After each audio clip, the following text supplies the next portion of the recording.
राष्ट्रीय पंचायती राज दिवस पर सीएम सैनी की सौगात। प्रदेश में पंचायतों के लिए 368 करोड़ रुपए की राशि का ऐलान किया। पहलगाम हमले में मारे गए लोगों को दी श्रद्धांजलि।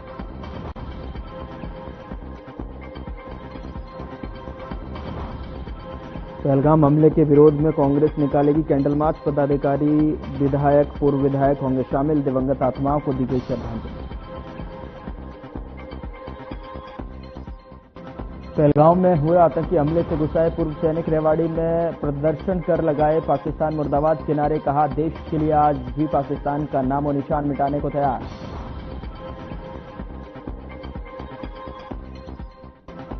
जुलाना के एक गांव में नाबालिग को घर से उठाकर किया दुष्कर्म। गांव के ही युवक पर लगे दुष्कर्म के आरोप। डूबने पर तालाब के किनारे मिली मासूम।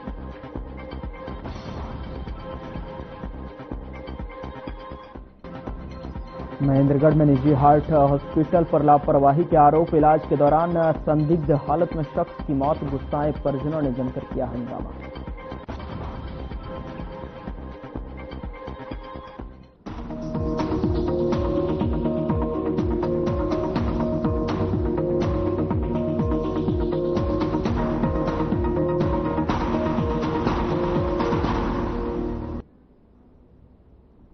नमस्कार, मैं हूं आपके साथ गौरव राजेंद्र। बुलेटिन की शुरुआत करते हैं।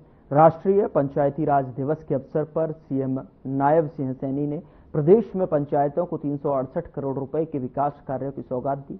समारोह की शुरुआत में सीएम नायब सिंह सैनी सहित वहां मौजूद लोगों ने पहलगाम में हुए आतंकी हमले में मारे गए लोगों के लिए 2 मिनट का मौन रखकर श्रद्धांजलि अर्पित की। तो वहीं सीएम नायब सिंह सैनी ने वीरवार को जिला पंचकुला में आयोजित राज्य स्तरीय ग्राम उत्थान समारोह के दौरान 233 करोड़ रुपए की लागत के 923 विकास कार्यों का उद्घाटन और 135 करोड़ रुपए की लागत के 413 विकास कार्यों का शिलान्यास किया। साथ ही सीएम नायब सिंह सैनी पंचायती राज संस्थाओं को सशक्त करने की दिशा में 22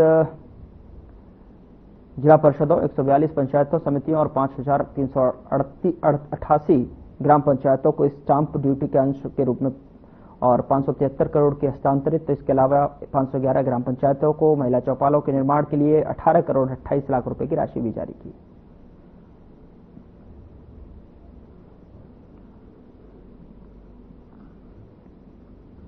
मुझे खुशी है कि आज का जो ये दिन है, ये दिन आज का आप लोगों का दिन है।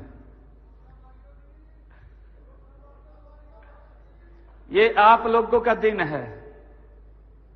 आज पंचायतों का दिन है।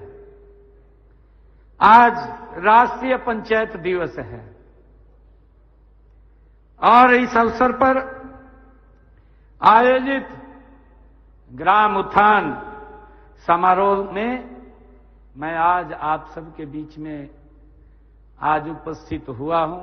आप सबके बीच में आज मुझे आकर के और हमारा पूरा मंत्रिमंडल आज आपके बीच में उपस्थित है, क्योंकि ये लोकतंत्र की वो कड़ी है जो विकास को एक नई गति देने का काम करती है।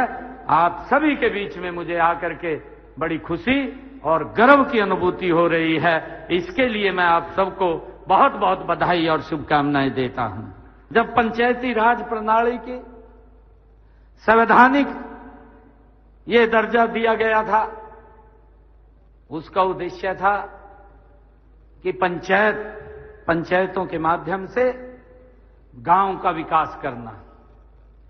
जब ये पंचायती राज लागू किया गया, हमारा गांव सशक्त और मजबूत हो, हमारे गांव के अंदर वो नंबर 1 के अंदर गांव आए, उस भावना के अनुरूप हम काम करते हैं। आज भी कई गांव के अंदर ये परंपरा है। मैं आज आप लोगों के बीच में ये खुल करके बात कर रहा हूं कि अगर गांव के अंदर कोई झगड़ा हो जाता है, आज भी गांव का झगड़ा थाने के अंदर नहीं जाता। हमारी पंचायत, जो हमारे पंच परमेश्वर हैं, वही बैठ करके वहीं उसका समाधान कर देते हैं। आज हम इस पंचायती राज दिवस के अवसर पर इसलिए एकत्र हुए हैं कि हमारा गांव, हमारे गांव का विकास हो, हमारे गांव का विकास हो, हमारा गांव आत्मनिर्भर बने, उन्हें सशक्त करना, उन्हें मजबूत करना, ये पूरी टीम की जिम्मेवारी है, हम सब की जिम्मेवारी है। मुझे खुशी है कि अगर देश है तो इस देश की आत्मा हमारे गांव हैं। हम सब इस बात को समझते हैं। अगर देश है तो इस देश की आत्मा मेरा गांव है। गांव की संस्कृति है। पंचायती राज संस्थाएं हमारे लोकतंत्र की बुनियाद हैं। हरियाणा में वैदिक काल में पंचायतों की गौरवशाली परंपरा रही है। आप सब जानते भी हैं, आप सबको मालूम भी है कि हमारे इस ग्राम पंचायत में पंच का हमारी पंचायतों में महत्वपूर्ण स्थान है। हमारे गांव में पंचायत में पंच का महत्वपूर्ण स्थान है। हमारी संस्कृति में भी, हमारे संविधान में भी उसका कितना ऊंचा वो दर्जा है कि हमारे देश में जो पंच को और हमारी संस्कृति में पंच को पंच परमेश्वर का दर्जा दिया जाता है, उसे कहा जाता है। आप सोचिए कि आपका कितना बड़ा स्थान है।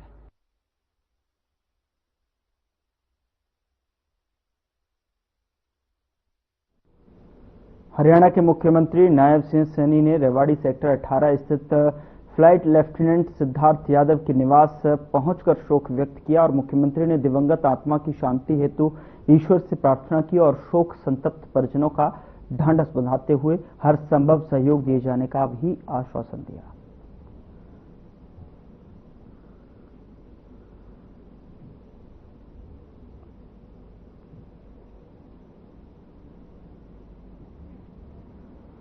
जम्मू कश्मीर के पहलगाम में हुए आतंकी हमले के बाद पूरे देश में रोष है। हर कोई इस कायराना हरकत का बदला लेना और बदला लेने की मांग भी कर रहा है। वहीं इस घटना पर दुख जताते हुए पूर्व वित्त मंत्री जेपी दलाल ने कहा कि कश्मीर की शांति और तरक्की पाक को बर्दाश्त नहीं हुई, इसीलिए पाक ने ये घिनौनी घटना को अंजाम दिलवाया है। प्रधानमंत्री मोदी के कड़े फैसलों के बाद अब पाक पूरी दुनिया में पाकिस्तान पर कड़ा प्रहार होगा। आने वाले समय में पाक को अपने किए की सजा भुगतनी होगी।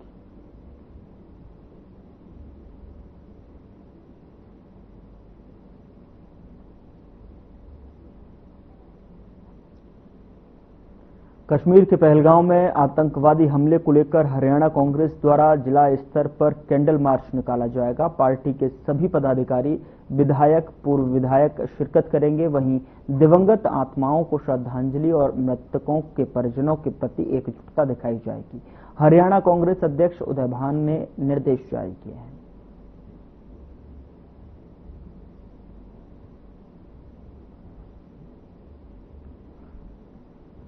रेवाड़ी में आज पहलगाम में हुए आतंकी हमले से आक्रोशित पूर्व सैनिकों ने रोष मार्च निकाला। रोष मार्च के बाद पूर्व सैनिकों ने प्रधानमंत्री के नाम उप जिला उपायुक्त को ज्ञापन सौंपा है। ज्ञापन में पूर्व सैनिकों ने प्रधानमंत्री नरेंद्र मोदी से जवाबी कार्रवाई की मांग रखी है। रेवाड़ी में पूर्व सैनिक कल्याण संगठन के अध्यक्ष राजपाल यादव की अध्यक्षता में पूर्व सैनिक अंबेडकर चौक पर एकत्रित हुए। वहां रोष प्रदर्शन करते हुए बस स्टैंड, बावल चौक, महाराणा प्रताप चौक होते हुए जिला सचिवालय पहुंचे, जहां उप जिला उपायुक्त को ज्ञापन सौंपा गया है।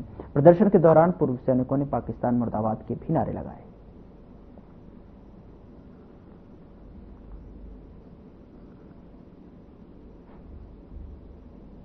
अब जो पहलगाम के ऊपर जो हरकत हुई है, इसके ऊपर पूरे देश का खून उबल रहा है। जो पाकिस्तान ने हरकत की है, हम चाहते हैं सरकार ज्यादा से ज्यादा उनके ऊपर अटैक करे और हम पूरे सैनिक सरकार के साथ दोबारा युद्ध में जाने के लिए, बिना वेतन भत्ते के लिए तैयार है। सब कुछ देश के नौसावर करने के लिए तैयार है। सिर्फ पाकिस्तान के टुकड़े टुकड़े करके आने के लिए हम तैयार है। आज का दिन हम यही निवेदन करते हैं कि ज्यादा से ज्यादा सरकार हमारे देश की आवाज के ऊपर ध्यान दे और पाकिस्तान पर सेल्फ अटैक करे, इजरायली नीति अपनाए और पाकिस्तान को घर में घुस करके चुन करके बाहर निकाल के उनके जनरल को, उनके प्रधानमंत्री को जिन्होंने योजना बनाई उनको जन्म में पहुंचाए। गांव में जो हमला हुआ है वो भारत की अस्मिता पर हमला हुआ है। निहत्थे प्रदर्शक जो गए थे वहां पर घूमने के लिए पर्यटक, उनको चुन कर मारा गया, उनकी धर्म पूछकर, और यहाँ तक कि उनको निर्वस्त्र करके ये चेक किया गया कि ये हिंदू है या मुस्लिम है। ये हिंदू और सनातन संस्कृति पर पाकिस्तान की ISI, पाकिस्तान के प्रधानमंत्री और वहाँ के जो जनरल हैं उनका सीधा हमला था।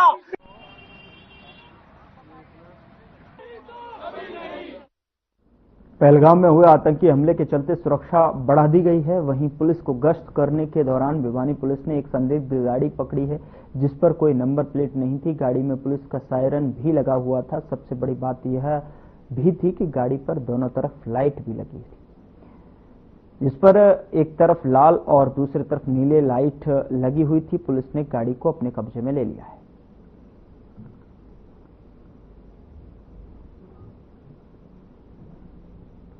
आज अभी कुछ देर पहले मैं अपनी टीम के साथ गश्त में मौजूद था, तो मुझे बीच सड़क पर एक ब्रेजा गाड़ी विदाउट नंबर प्लेट के और पुलिस का सायरन बजाते हुए जा रही थी, जिसको मैंने अपनी टीम के साथ राउंड अप किया और उसके ऊपर कार्रवाई करते हुए बाइक को इम्पाउंड करवाया गया है।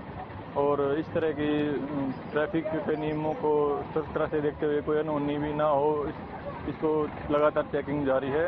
प्राथमिक जांच में ये पाया गया कि गाड़ी जो है में हूटर लगा हुआ था, पुलिस सायरन लगा हुआ था और इसका जो चालक था किसी अपने अन्य फ्रेंड से मांग के लाना बतलाया गया। अभी इसके असल मालिक को बुलाकर भी वेरीफाई किया जाएगा। और इस तरह से हम इन युवाओं को भी संदेश देते हैं कि आप अपने इस तरह के लोक लुभावनी इन चीज़ों में ना आए, कि प्रॉपर ट्रैफिक के नियमों का पालन करें। और बस मेरे यही आग्रह रहेगा। पहलगाम आतंकी हमले की निंदा करते हुए रामपाल माजरा ने कहा कि देश और प्रदेश के हालात अच्छे नहीं हैं। देश की सुरक्षा को ललकारा गया है। पहलगाम में यात्रियों की हत्याएं की गई हैं। सरकार ने दावा किया था कि शांति होगी, लेकिन 370 हटने के बाद आतंक खत्म नहीं हुआ। आतंक आया है। सरकार के दावे खोखले हो रहे हैं। वहीं किसानों के मुद्दों को लेकर उन्होंने कहा कि प्रदेश में बारिश से जो है किसानों का बहुत बड़ा नुकसान हुआ है। किसानों का लाखों एकड़ फसल जो है खराब हो गई है। जो फसल बची उसका मंडियों में नुकसान हो रहा है, न उसका उठान हो रहा है, न उसका भुगतान हो रहा है। आतंकवादियों के हमले से वीरगति को प्राप्त हुए, उनके साथ बहुत से सैलानी भिन्न भिन्न क्षेत्रों से कश्मीर के पहलगाम में गए हुए थे और ये एक आतंकी साजिश है जिसकी वजह से हमारे देश की सरकार के दावे खोखले प्रतीत हो रहे हैं। आज पूरे देश में इस बात की चिंता है कि हमारी सुरक्षा खतरे में है। जो लोग ये कहते थे कि हमारा कद सारी दुनिया में बढ़ रहा है, हमारी खुद की सुरक्षा सही नहीं है, इस सब के लिए कि पहलगाम में हुई घटना कि हमारी पार्टी के राष्ट्रीय अध्यक्ष अभय सिंह चौटाला इसकी घोर निंदा करते हैं।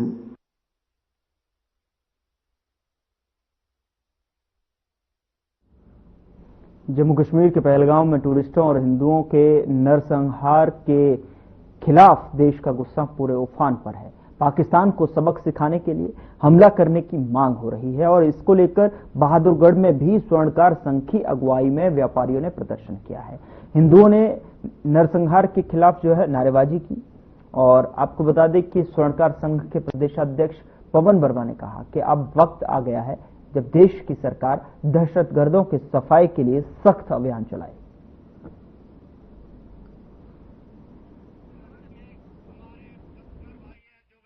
आज हमने जो रोष प्रदर्शन किया है वो पहलगाम में जो कायराना हरकत की है दहशतगर्दों ने, उनके खिलाफ किया है।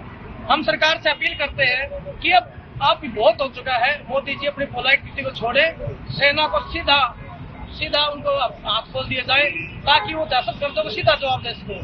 किसी राजनीतिक दल को जवाब देने की जरूरत नहीं है, सेना को अपने काम करने दे, सेना को अपने काम पर छोड़ दे और अपनी पोलाइट नीति से मोदी जी को कहते बाहर निकले और सख्त कार्रवाई के साथ निपटा जाए। पहलगाम में वो वैश्याना हरकत हुई है, उसके खिलाफ हमने जन आक्रोश रैली से निकाली है। हम मोदी जी को कहते हैं कि आप आगे बढ़ो, पूरा देश आपके साथ है और आपने जिस तरह से पहले भी करके दिखाया है उससे भी बड़ा हमला करो। अगर आप पाकिस्तान के ऊपर डायरेक्ट भी हमला करते हो, पूरा देश आपके साथ है। देश के में अंदर जो गद्दार हैं उनकी चिंता मत करो, वो कुछ भी बोले जाएंगे।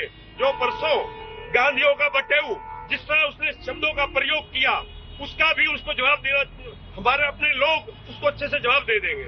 उनकी चिंता किए बिना पाकिस्तान पे सीधा हमला करो ताकि ये रोज की छद्म जो युद्ध हो रहा है उसको छोड़ के और सीधा डायरेक्ट हमला कर दे। ये हमारी मांग है।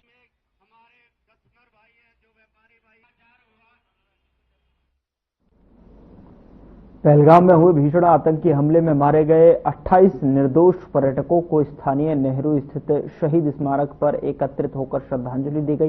इस दौरान विभिन्न सामाजिक संगठन और मस्जिद कमेटी भिवानी प्रधान जोरावर अली मौजूद रहे और हमले की कड़ी निंदा करते हुए हमले में मारे गए सभी लोगों को पुष्प अर्पित कर उनकी आत्मा की शांति के लिए प्रार्थना की गई।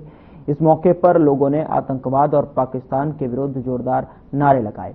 वहीं विभिन्न सामाजिक संगठनों ने भारत सरकार से हमले के दोषियों के खिलाफ कड़ी से कड़ी कार्रवाई करने की मांग की है। सभी ने कहा कि आतंकवाद किसी भी तरह की सहानुभूति के पात्र हैं और देश की सुरक्षा से खिलवाड़ करने वालों को बख्शा नहीं जाएगा।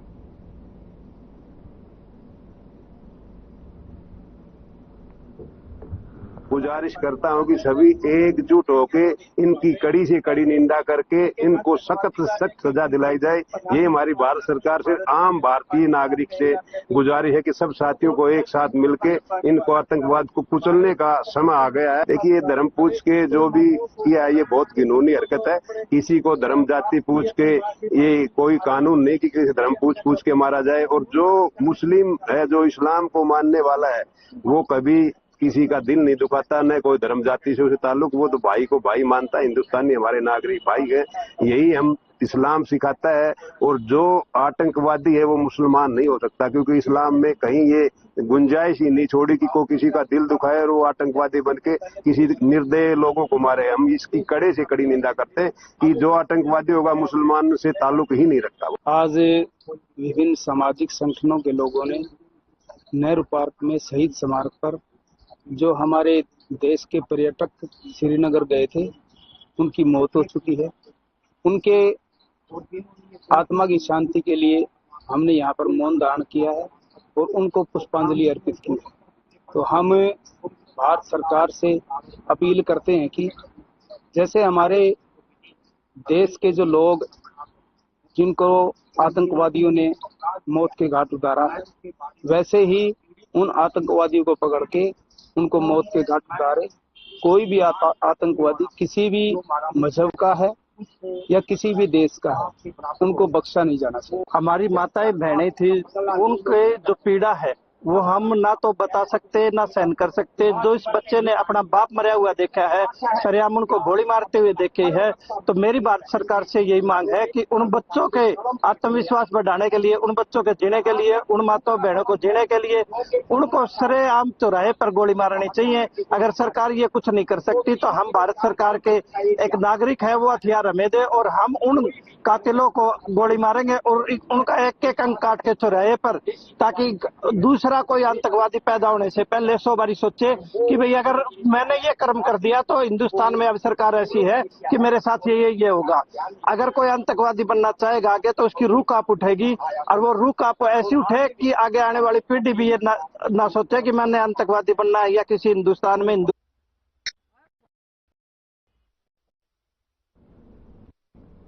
हरियाणा के कैबिनेट मंत्री अनिल विज ने अपने आवास पर अंबाला छावनी विधानसभा क्षेत्र के लोगों की समस्याओं को सुना और उनके निवारण के लिए संबंधित अधिकारियों को कार्रवाई के निर्देश दिए। साथ ही विदेश भेजने के नाम पर ठगी के अलग अलग मामलों में कैबिनेट मंत्री अनिल विज ने पुलिस को सख्त कार्रवाई के निर्देश दिए हैं।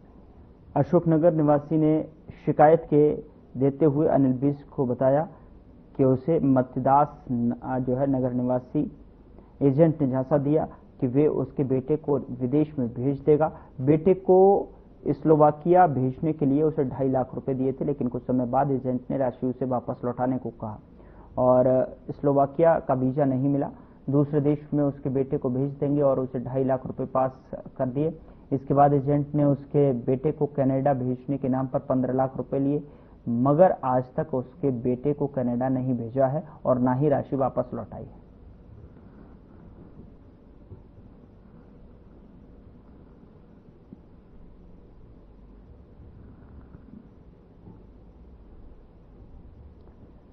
फरीदाबाद में अग्रवाल प्रॉपर्टी डीलर की अवैध प्लॉटिंग साइटों पर जो है टीडीपी विभाग ने भी कार्रवाई की है। आपको बता दें कि बड़े पैमाने पर अग्रवाल प्रॉपर्टी डीलर अवैध प्लॉटिंग कर रहा है और जनता को अवैध प्लॉटिंग में फंसाने का काम कर रहा है, जिसको लेकर डीटीपी विभाग की लगातार तोड़फोड़ की कार्रवाई जारी है।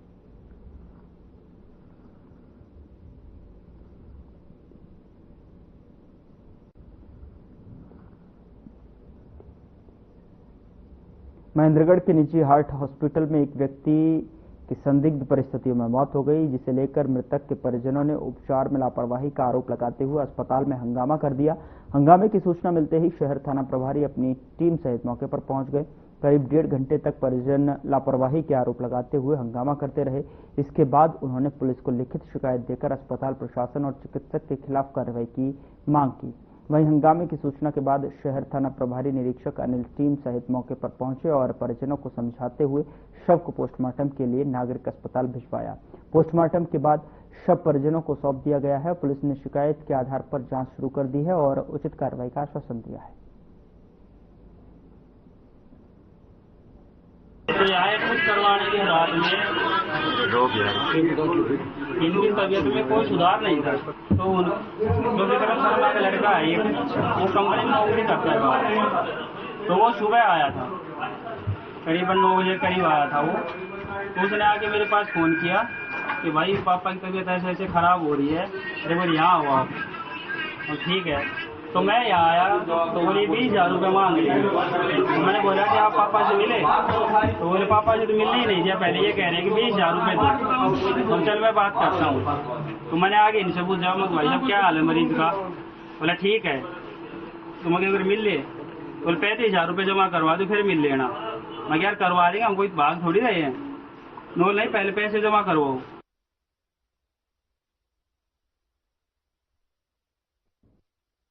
चंडीगढ़ जिले के चरखी दादरी थाना क्षेत्र के चांदवास गांव में सीबीआई की टीम पहुंची और रिटायर्ड कर्नल को रिश्वत लेते हुए दबोच लिया।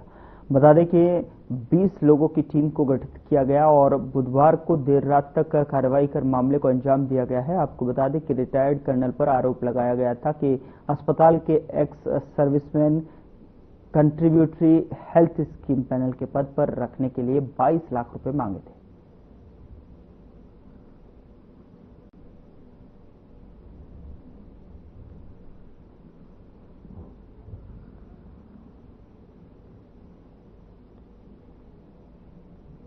फतेहाबाद के जिला पुलिस कप्तान के आदेश पर रतिया में यातायात पुलिस द्वारा विशेष नाकाबंदी कर वाहनों के दस्तावेज चेक किए गए और इस दौरान जो है यातायात पुलिस द्वारा अनेकों वाहनों के चालान भी काटे गए हैं। इस अभियान के दौरान यातायात पुलिस द्वारा दस्तावेज पूरे न होने पर जो है 2 पहिया वाहन पर हेलमेट में लगाकर चालान पर वह पुल मोटरसाइकिल चालकों द्वारा पटाखे बजाना और इस दौरान शराब पीकर गाड़ी चलाना आदि ऐसे वाहन चालकों के यातायात पुलिस ने 2 दर्जन वाहन चालकों के चालान काटे और भारी जुर्माना भी ठोका। इस बारे में जानकारी देते हुए यातायात पुलिस इंचार्ज भीम सिंह ने बताया कि जिला पुलिस कप्तान के आदेश पर यह कार्रवाई की जा रही है।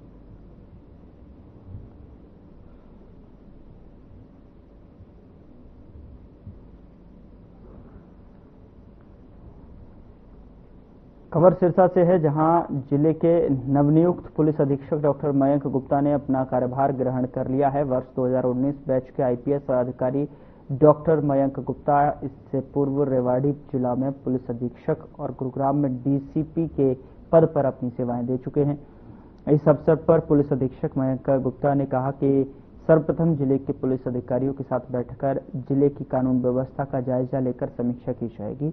उन्होंने कहा कि जिले में कानून व्यवस्था बनाए रखना, आमजन की जान माल की सुरक्षा करना ही पुलिस की पहली प्राथमिकता है।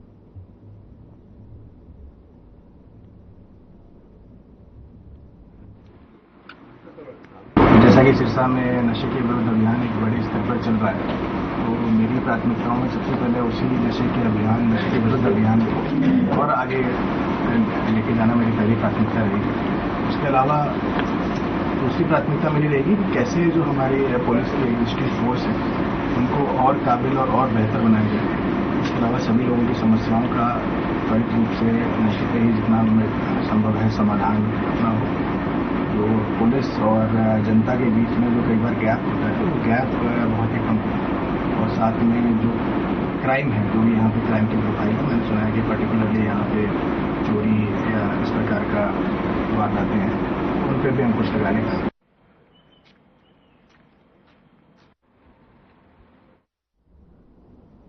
फिलहाल बुलेटिन में इतना ही। नमस्कार।